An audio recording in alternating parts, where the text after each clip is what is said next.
പ്രിയപ്പെട്ട കുട്ടികളെ, ഞാൻ തൊട്ടുമുമ്പ് പറഞ്ഞിരിക്കുന്നത് C2 സൈക്കിൾ എന്ന് പറയുന്ന ഫോട്ടോ റെസ്പിറേഷൻ ഓർ ഗ്ലയോക്സിലേറ്റ് ഓർ ഗ്ലയോക്കൊലേറ്റ് സൈക്കിളിനെ കുറിച്ചായിരുന്നു. ഇനി ഇതിന്റെ നമ്മൾ ഇന്ന് പറയാൻ പോകുന്ന നെക്സ്റ്റ് വളരെ പ്രധാനപ്പെട്ട സൈക്കിൾ എന്ന് പറയുന്നത് C4 സൈക്കിൾ ആണ്. C4 cycle is otherwise called C4 pathway or Hatch and Slack pathway. ഈ രീതിയിലൊക്കെ പരീക്ഷയ്ക്ക് ചോദിക്കാറുണ്ട്. What is C4 pathway or Hatch and Slack pathway? എന്തുകൊണ്ടാണ് C2 സൈക്കിൾ അങ്ങനെ പറയുന്നത്? C2 സൈക്കിൾ അങ്ങനെ പറയാൻ കാരണം ഫസ്റ്റ് സ്റ്റേബിൾ കോമ്പൗണ്ട് എന്ന് പറയുന്നത് ഒരു 2 കാർബൺ കോമ്പൗണ്ട് ആണ്. ഓക്കെ, ഗ്ലൈക്കോലൈറ്റ് ഓർ അങ്ങനെയുള്ള ഒരു കോമ്പൗണ്ട് ആയതുകൊണ്ടാണ് അതിനെ C2 സൈക്കിൾ എന്ന് പറയാം.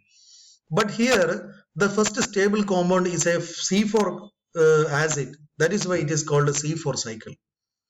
C4 cycle is otherwise called Hatch and Slack pathway or C4 pathway. എന്താണ് C4 സൈക്കിളിന്റെ പ്രത്യേകത? It occurs in plants like maize, sugarcane, pearl millet, etc. It occurs in plants like maize, sugarcane, pearl millet, etc. These plants show presence of two types of photosynthetic cell. എന്താണ്? This plant shows two type of photosynthetic cell. That is very important. The unique feature of this particular cycle is nothing but the presence of a specialized two important units. That is the two photosynthetically active cell, mesophyll cell and bundle shaped cell. That is very important. Mesophyll cell എന്ന് പറയുന്നത് ക്ലോറോപ്ലാസ്റ്റിനുള്ളിൽ തന്നെ ഉള്ളതാണ്. അതിന്റെ കൂടെ ഒരു bundle sheath cell കൂടി ഉണ്ട്. അതാണ് ഇതിന്റെ സിഗ്നിഫിക്കൻസ് എന്ന് പറയുന്നത്. We can see. So what are the important criteria of this particular cycle? First one, this plant show presence of two type of photosynthetic cells, mesophyll cells and bundle sheath cells. Now, എന്താണ് ഈ പറയുന്ന C4 സൈക്കിളിന്റെ പ്രത്യേകത? നമ്മൾ അതിന് പറയുന്ന ഒറ്റ പേരാണ് dimorphic chloroplast. Dimorphism means two morphological features. ഇതിൽ രണ്ട് മോർഫോളജിക്കൽ ഫീച്ചേഴ്സ് ഉള്ള ക്ലോറോപ്ലാസ്റ്റ് ആണ്. Dimorphic chloroplast in C4 plants. നോക്കൂ നിങ്ങൾ, ഒരു particular chloroplast, that is mesophyll സെല്ലിലുള്ള ക്ലോറോപ്ലാസ്റ്റ്. അതിന്റെ പ്രത്യേകത, മീസോഫിൽ സെല്ലിൽ ഒരു ക്ലോറോപ്ലാസ്റ്റ് ഉണ്ടാവും. അതിന്റെ പ്രത്യേകത ലാർജ് ഗ്രാനെ ആയിരിക്കും. ലൈറ്റ് ഡിപെൻഡന്റ് റിയാക്ഷൻ ആണ്. ഓക്സിജൻ ആണ് അവിടെ പ്രസൻസ് ഉള്ളത്. PEP എന്ന് പറയുന്ന വളരെ പ്രധാനപ്പെട്ട ഒരു ഫോസ്ഫോ ഇനോൾ പൈറുവേറ്റ് എന്ന് പറയുന്ന ഒരു കോമ്പണന്റ് ആണ് ഈ പറയുന്ന ഓക്സിജനെ അല്ലെങ്കിൽ കാർബൺ ഡൈ ഓക്സൈഡിനെ ആക്സെപ്റ്റ് ചെയ്യുന്നത്. അവിടെ ഇൻവോൾവ് ആവുന്ന എൻസൈം എന്ന് പറയുന്നത് PEP കാർബോക്സിലേസ് ആണ്. Whereas the bundle sheath chloroplast, few grana, വളരെ കുറച്ച് ഗ്രാനേ ഉള്ളൂ. ഇവിടെ ലാർജ് ഗ്രാന, ഒരുപാട് ഗ്രാന ഉണ്ട്. കാൽവിൻ സൈക്കിൾ ആണ് ഇവിടെ ഓപ്പറേറ്റ് ചെയ്യുന്നത്. നോ ഓക്സിജൻ, ഇവിടെ ഓക്സിജൻ ഇല്ല. ഇവിടെ RUBP ആണുള്ളത്, അതുകൊണ്ട് അത് കാർബൺ ഡൈ ഓക്സൈഡിനെയാണ് ആക്സെപ്റ്റ് ചെയ്യുന്നത്. ഇവിടെ ഓക്സിജൻ എന്ന് പറയുന്നത് കൊണ്ട് അവിടെ PEP ആണുള്ളത്. ദെൻ റുബിസ്കോ ആണ് ഇവിടുത്തെ എൻസൈം. ഈ റുബിസ്കോ ആണ് ഇവിടെ ഇത് ആക്സെപ്റ്റ് ചെയ്യുന്നത്. ഇവിടെ PEP ആണെങ്കിൽ ഇവിടെ റുബിസ്കോ ആണ്. Little photo respiration as oxygen and rubisco are in different cells. അതുകൂടാതെ ഇവിടെ ചെറിയ ഒരു ഫോട്ടോ റെസ്പിറേഷൻ കൂടി നടക്കുന്നുണ്ട്. As oxygen and rubisco are in different cells.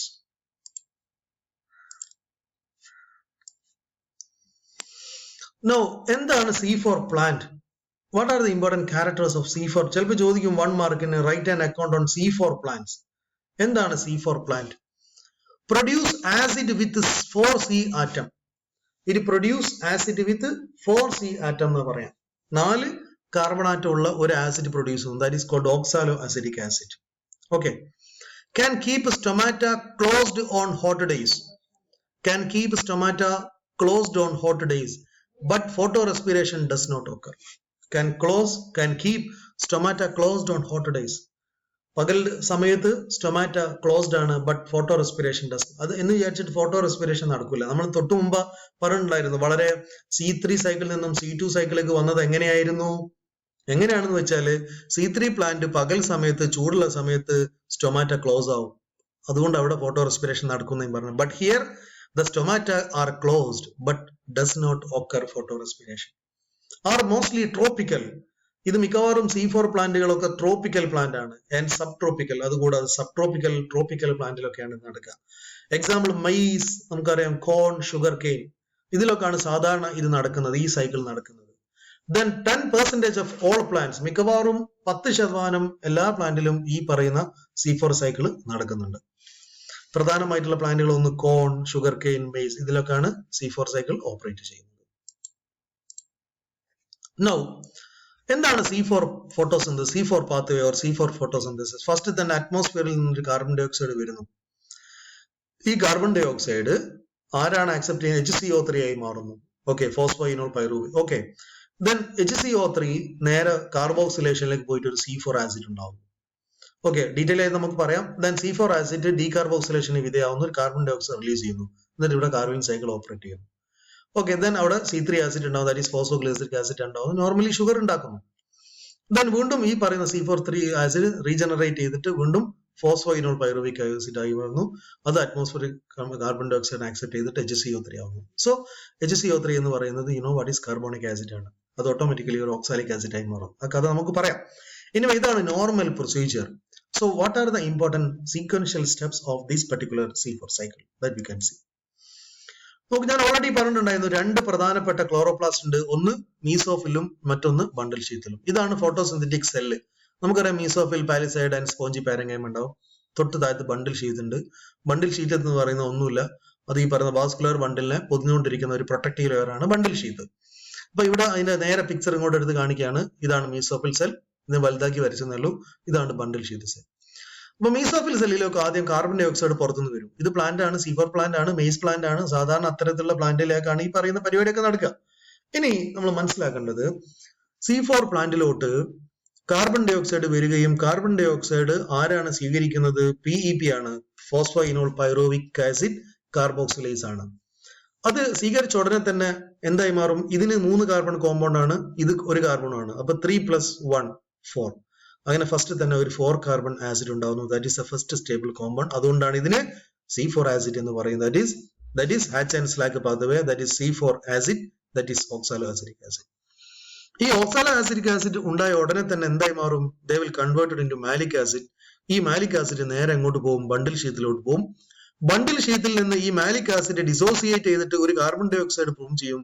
അതിനാണ് ഡീകാർബോക്സിലേഷൻ എന്ന് പറയാം. എന്നിട്ട് ഈ കാർബൺ ഡൈ ഓക്സൈഡ് ആർക്ക് കൊടുക്കും? കാൽവിൻ സൈക്കിൾ കൊടുക്കും. ഈ കാൽവിൻ സൈക്കിൾ ഇത് ആക്സെപ്റ്റ് ചെയ്യാൻ RUBP ഉണ്ട്. RUBP അത് നേരെ പോയിട്ട് C3 സൈക്കിൾ ഓപ്പറേറ്റ് ചെയ്തിട്ട് ഷുഗർ ഉണ്ടാക്കും. എന്നാലോ ബാക്കിയുള്ള ഈ പറയുന്ന മാലിക് ആസിഡ് ഒരു കാർബൺ ഡൈ ഓക്സൈഡ് കൊടുത്തു കഴിഞ്ഞാൽ ബാക്കി ഒരു കാർബൺ റിലീസ് ചെയ്ത് കഴിഞ്ഞാൽ കാർബൺ ഡൈ ഓക്സൈഡ് ഉണ്ടാവുകയും ബാക്കി പൈറുവിക് ആസിഡ് നേരെ എങ്ങോട്ട് തന്നെ പോകും? മീസോഫിൽ സെല്ലിലേക്ക് പോകും. പൈറുവിക് ആസിഡ് അവിടെ നിന്ന് വീണ്ടും എന്തായി മാറുന്നു? ഫോസ്ഫോയിനോൾ പൈറുവിക് ആസിഡ് ആയി മാറുന്നു. ഫോസ്ഫോയിനോൾ പൈറുവിക് ആസിഡ് വീണ്ടും PEP ആയി മാറുന്നു. PEP കാർബോക്സിലേസ് എൻസൈമിന്റെ ആക്ടിവിറ്റി നടത്തിയിട്ട് കാർബൺ ഡൈ ഓക്സൈഡിനെ റിലീസ് ചെയ്യുന്നു. കാർബൺ ഡൈ ഓക്സൈഡ് വീണ്ടും കമ്പൈൻ ചെയ്തിട്ട് ഓക്സാലിക് ആസിഡിക് ആസിഡ് ആണ്.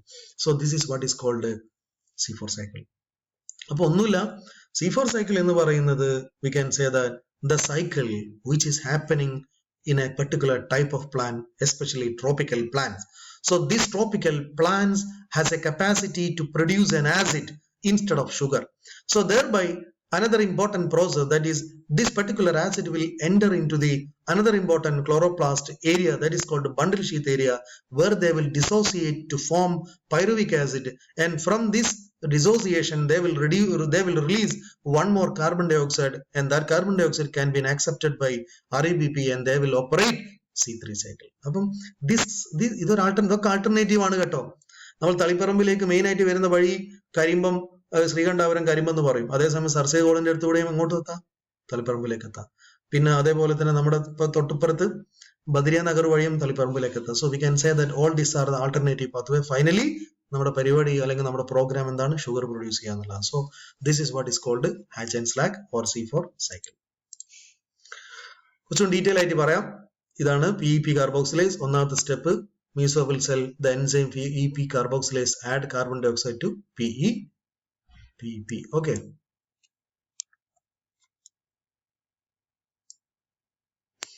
Then second step, a 4 carbon compound is produced, converted atom to carbon dioxide into a bundle sheath cell via plasmodesmata. Plasmodesmata ആണ് ഇത്. plasmodesmata വഴി bundle sheathലേക്ക് പോകുന്നു. അവിടെ വെച്ചിട്ട് in the bundle sheath cell carbon dioxide is released and enters the Calvin cycle. അങ്ങനെ carbon dioxide release ചെയ്യുന്നു, Calvin cycle operate ചെയ്യുന്നു. So തൊട്ട് മുമ്പ് പറഞ്ഞതിന്റെ ഒരു പോയിന്റ് ആയിട്ട് മാത്രമേ പറയുന്നുള്ളൂ.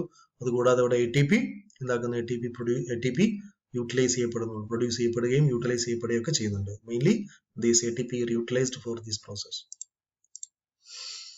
Now we can say that just നോക്കാം, the chloroplast in the mesophyll cell have grana where the bundle sheath cell does not well defined grana.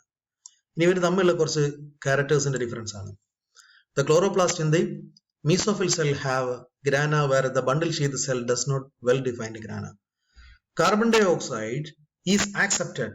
Carbon dioxide is accepted by phosphoenol pyruvic acid, that is PEP, catalyzed by enzyme phosphoenol pyruvate carboxylase. അപ്പോൾ ഈ process നടത്താൻ വേണ്ടി സഹായിക്കുന്ന എൻസൈമാണ് PEP carboxylase, that is PEPase എന്ന് പറയാറുണ്ട്. PEPase. Oxaloacetic acid, that is OAA, is the first stable compound which is C4 compound. അതുകൊണ്ടാണ് ഇതിനെ C4 cycle എന്ന് പറയുന്നത്. ഫസ്റ്റ് സ്റ്റേബിൾ കോമ്പൗണ്ട് ഓരോന്നിൽ ഓർത്ത് വെക്കണം. രണ്ടാമത്തേൽ C2 സൈക്കിൾ ഗ്ലൈക്കോലൈറ്റ് ആയിരുന്നു. ദെൻ അതേപോലെ തന്നെ നമ്മുടെ ഈ ഫസ്റ്റില് ഫോസ്ഫോഗ്ലിസറിക് ആസിഡ് ആണ്, ഓർത്ത് വെക്കണം. OAA is the converted into malic acid and transported to bundle sheath. അങ്ങനെ oxaloacetic acid നേരെ ബണ്ടിൽ ഷീത്തിലേക്ക് പോകും. കഥ നേരത്തെ പറഞ്ഞ കഥ തന്നെയാണ്, ഒന്ന് പോയിന്റ് ആയിട്ട് എഴുതുന്നേ ഉള്ളൂ. Malic acid is decarboxylated to pyruvic acid. അവിടെ വെച്ചിട്ട് മാലിക് ആസിഡ് ആയിട്ടുള്ള 4 കാർബൺ ഉള്ള ആസിഡ്, ഒരു കാർബൺ ഡൈ ഓക്സൈഡ്, മറ്റൊന്ന് പൈറുവിക് ആസിഡ് ആയിട്ടുള്ള 3 കാർബൺ കോമ്പൗണ്ട് ഉള്ള പൈറുവിക് ആസിഡ് മാറുന്നു.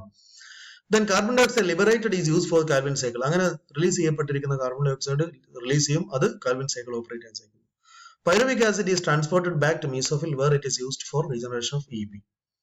This is an adaptive mechanism to avoid photorespiration. അപ്പോൾ ഫോട്ടോറെസ്പിറേഷൻ ഒഴിവാക്കാനുള്ള പ്ലാന്റിന്റെ ഒരു മെക്കാനിസം ആണ് C4 സൈക്കിൾ. നേരത്തെ ഈ സെലെ പ്ലാന്റിൽ C3 സൈക്കിൾ നടക്കാത്ത സമയത്ത് അവിടെ C2 സൈക്കിൾ നടക്കായിരുന്നു. പക്ഷെ അതിനേക്കാൾ അഡ്വാൻസ് ആയിരിക്കുന്ന ഒരു സൈക്കിൾ സയന്റിസ്റ്റുകൾ ഐഡന്റിഫൈ ചെയ്തു, അതാണ് C4 cycle. This is an adaptive mechanism to avoid photorespiration.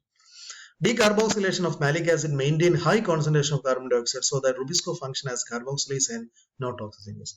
അപ്പൊ മറ്റേടത്ത് നമുക്കറിയാം അവിടെ റുബിസ്കോ ആക്ട് ചെയ്യുന്നത് ഓക്സിജനൈസ് ആയിട്ടാണ്, ബട്ട് ഇവിടെ കാർബോക്സിലേസ് ആയിട്ട് തന്നെയാണ്. അതെന്താ പറയുന്നത്? Decarboxylation of malic acid maintain concentration of carbon dioxide so that rubisco function as a carboxylase and not oxygenase. അപ്പൊ ഇവിടെ റുബിസ്കോ ആക്ട് ചെയ്യുന്നത് കാർബോക്സിലേസ് ആയിട്ട് തന്നെയാണ്. അതേസമയം C2 സൈക്കിൾ ഓക്സിജനൈസ് ആണ്, C3 സൈക്കിളും കാർബോക്സിലേസ് ആണ്. അത് എന്തുകൊണ്ടാന്ന് വെച്ചാൽ ഇങ്ങനെയുള്ള ഒരു ഇന്റേണൽ അഡ്ജസ്റ്റ്മെന്റ് ഇവിടെ നടക്കുന്നുണ്ട്. So remember all this process. Then we can conclude C4 cycle. എന്താണ് C4 cycle? In C4 plants, it increases photosynthetic yield to 2-3 times more than C3 plants. ഏറ്റവും ഫോട്ടോസിന്തറ്റിക്കലി ഏറ്റവും ആക്റ്റീവ് ആയിരിക്കുന്ന സൈക്കിൾ C4 സൈക്കിൾ ആണ്. നമ്മൾ പറയും photosynthetic efficiency എന്ന് പറഞ്ഞിട്ട്. കാരണം നമ്മുടെ നാട്ടിൽ ഏറ്റവും കൂടുതൽ പഞ്ചസാര ഉൽപ്പാദിപ്പിക്കുന്നത് C4 സൈക്കിൾ ആണ്, അല്ലെ? ഷുഗർ ആണ്. അതുകൊണ്ട് the most efficient plant is called C4 plant. അതുകൊണ്ടാണ് പഞ്ചസാര നമുക്ക് ഏറ്റവും കൂടുതൽ കിട്ടുന്നത്. ട്രോപ്പിക്കൽ പ്ലാന്റ് ആയിരിക്കുന്ന ഷുഗർ കെയിൻ നമ്മൾ നേരത്തെ പറഞ്ഞിരുന്നു C4 സൈക്കിൾ ആണെന്നുള്ളത്. In C4 plant it perform a high rate of photosynthesis even when the stomata are nearly closed. Stomata closed ആണെങ്കിൽ പോലും വളരെ നന്നായിട്ട് പെർഫോം ചെയ്യുന്നു. It increases the adaptability of C4 plants to high temperature and light intensity. It increases the rate of carbon dioxide fixation at 25 degree to 30 degrees Celsius in C4 plants as compared to C3 plants. It reduces the rate of photorespiration at 25 degree 30 to 30 degrees Celsius. Example of C4 plants: rice, corn, wheat, sugar cane, etc. ഇതൊക്കെ സാധാരണ plan പരീക്ഷയ്ക്ക് objective ആയിട്ടൊക്കെ ചോദിക്കുന്നതാണ്. Remember all these points. Then what are the important characteristics of C4 plants? They are found in tropical region. Main features is Kranz anatomy. അത് നമ്മൾ അടുത്ത ക്ലാസ്സിൽ പറയും എന്താണ് Kranz anatomy എന്നുള്ളത്. Bundle sheath has a large green barrel shaped cell with 1 or 2 concentric arrangements of mesophyll cell. Mesophyll cell lack intercellular spaces. Chloroplast in bundle sheath cell are large and does not have well defined grana. Okay, ഇതൊക്കെയാണ് സാധാരണ C4 പ്ലാന്റുമായി ബന്ധപ്പെട്ട characters. ഇനി നമുക്ക് ഇതിൽ പറയാനുള്ളത് ഒരു Kranz അനാട്ടമിയാണ്. ഒന്നുമില്ല, ഇതുകൂടിയും പറഞ്ഞേക്കെന്നാല് ഇതാണ് ക്രാൻസ് എന്ന് പറഞ്ഞാൽ റീത്ത് പോലത്തെ ഒരു സ്ട്രക്ചർ ആണ്. Kranz anatomy is wreath like arrangement of palisade cell around A layer of bundle sheath cell. ഇതാണ് എന്ത്? Mesophyll cell. മീസോഫിൽ സെല്ലിന്റെ അല്ലെങ്കിൽ ബണ്ടിൽ ഷീത്ത് സെല്ലിന്റെ പുറമെ ആയിട്ട് ഒരു റീത്ത് പോലത്തെ ഒരു സ്ട്രക്ചർ ഉണ്ട്. അതിനെയാണ് മീസോഫിൽ സെൽ എന്ന് പറയാം. So this peculiar arrangement is called Kranz anatomy. എന്താണ് ക്രാൻസ് അനാട്ടമി എന്നുള്ളത് ഇവിടെ ജസ്റ്റ് ഒന്ന് ചോദിക്കുക. This type of anatomy is found in C4 plants. In leaves such plants palisade tissue is absent. Palisade tissue ഉണ്ടാവില്ല, mesophyll cell മാത്രമേ ഉണ്ടാവും. There is a bundle sheath around vascular plant. അതുകൂടാതെ ഒരു bundle sheath ഉണ്ടാവും. Chloroplast in the bundle sheath cell are large without grana. Chloroplast in mesophyll cell are small but with well developed grana. So this is the Kranz anatomy. പരീക്ഷയ്ക്ക് ചോദിക്കുന്നതാണ്. Write a note on Kranz anatomy. Remember all these things. Okay. This is C3 pathway. This is C4 pathway. ഒന്നുമില്ല, നമ്മളിത് രണ്ടിലും ഇത് mesophyll സെല്ലിൽ മാത്രമാണ്. ഇത് mesophyll സെല്ലിലും ബണ്ടിൽ ഷീത്തിൽ സെല്ലിലും ഉണ്ടോ എന്ന് മാത്രം കാണിക്കാൻ വേണ്ടിയിട്ടാണ് ഈ പിക്ചർ കാണിച്ചത്. എനിവേ നമ്മൾ 3 സൈക്കിൾ പറഞ്ഞു. C3, C4 and C2 cycle.